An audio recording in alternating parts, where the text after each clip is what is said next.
వరుసగా మూడోసారి నరేంద్ర మోదీ ప్రధాని పదవి చేపట్టబోతున్నారు. ముహూర్తం కూడా ఫిక్స్ అయింది. ఎల్లుండి మోదీ 3.0 మంత్రివర్గం కొలువుదీరనుంది. ఈ నెల 8ని ఎందుకు అనే చర్చ దేశవ్యాప్తంగా మొదలైంది. అయితే సంఖ్యాశాస్త్రంలో 8 శని గ్రహాన్ని చూపుతోంది. 8 న్యాయానికి చిహ్నంగా ఉంటుంది. 8 సంఖ్య రాజయోగానికి చిహ్నంగా నిలుస్తోంది. అయితే ప్రధాని మోదీ ప్రమాణ స్వీకారానికి ముందు మరోసారి ఎన్డీఏ పక్షం భేటీ అయ్యే అవకాశాలున్నాయి. మంత్రివర్గంపై చర్చించే అవకాశాలు ఉన్నాయి.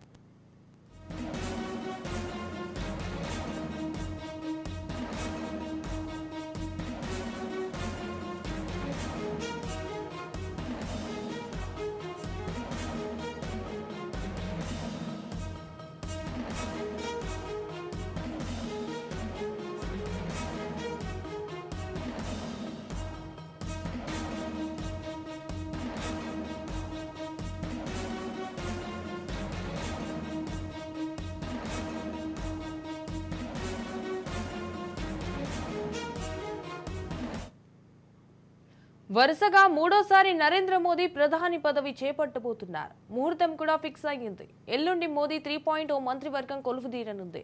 అయితే ఈ నెల 8ని ఎందుకు అనే చర్చ దేశవ్యాప్తంగా మొదలైంది. అయితే సంఖ్యాశాస్త్రంలో 8 శని గ్రహాన్ని చూపుతోంది. 8 న్యాయానికి చిహ్నంగా ఉంటుంది. 8 సంఖ్య రాజయోగానికి చిహ్నంగా నిలుస్తోంది. ప్రధాని మోదీ ప్రమాణ స్వీకారానికి ముందు మరోసారి ఎన్డీఏ పక్షం భేటీ అయ్యే అవకాశాలు ఉన్నాయి. అయితే మంత్రివర్గంపై చర్చించే అవకాశాలు కూడా ఉన్నాయి.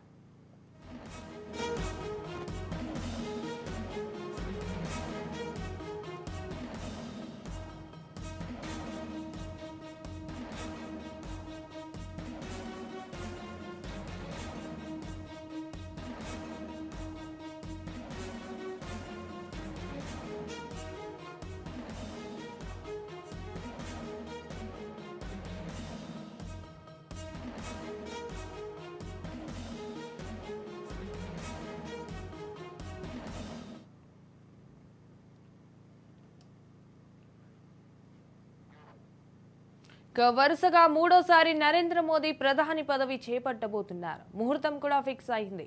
ఎల్లుండి మోదీ 3.0 మంత్రివర్గం కొలువుదీరనుంది. ఈ నెల 8ని ఎందుకు అనే చర్చ దేశవ్యాప్తంగా మొదలైంది. అయితే సంఖ్యాశాస్త్రంలో 8 శని గ్రహాన్ని చూపుతోంది. 8 న్యాయానికి చిహ్నంగా ఉంటుంది. అయితే 8 సంఖ్య రాజయోగానికి చిహ్నంగా నిలుస్తోంది. ప్రధాని మోదీ ప్రమాణ స్వీకారానికి ముందు మరోసారి ఎన్డీఏ పక్షం భేటీ అయ్యే అవకాశాలు ఉన్నాయి. మంత్రివర్గంపై చర్చించే అవకాశాలు కూడా ఉన్నాయి.